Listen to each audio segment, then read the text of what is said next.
നിന്റെ മക്കളുടെ തൊഴിലിടങ്ങൾ, അവിടെ പഠന സ്ഥലങ്ങൾ, അവിടെ യാത്രകൾ, എന്തെങ്കിലും ഇഷ്യൂസ് പൊട്ടലും ചീറ്റലും കുടുംബത്തിൽ ഇപ്പോൾ ഉണ്ടെങ്കിൽ, അതിൻ്റെ പേര് ഭക്ഷണം കഴിക്കാതെ മുഖം കറുപ്പിച്ചൊക്കെ നടക്കുന്നവരുണ്ടെങ്കിൽ കർത്താവിൻ്റെ ശക്തി ഈ ആശീർവാദത്തിൻ്റെ കൃപയാൽ ഈ നിമിഷം ആ വ്യക്തിയെ സ്പർശിക്കട്ടെ.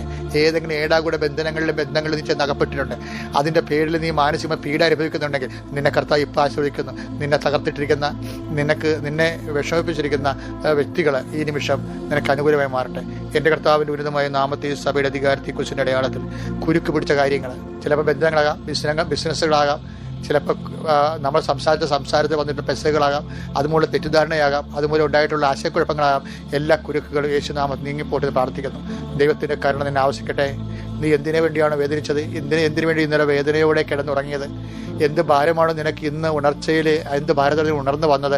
ആ മേഖലയെല്ലാം നിന്റെ കർത്താവും രക്ഷകനും ആ യേശു ക്രിസ്തു നിന്നെ ആശീർവദിക്കുകയും പരിശുദ്ധ അമ്മ നിനക്കൊരു മധ്യസ്ഥ വഹിക്കുകയും എല്ലാ വിശുദ്ധന്മാരും മാലാഖമാരും രക്തസാക്ഷികളും നിന്നെ ആശ്വസിപ്പിക്കുകയും ചെയ്യട്ടെ.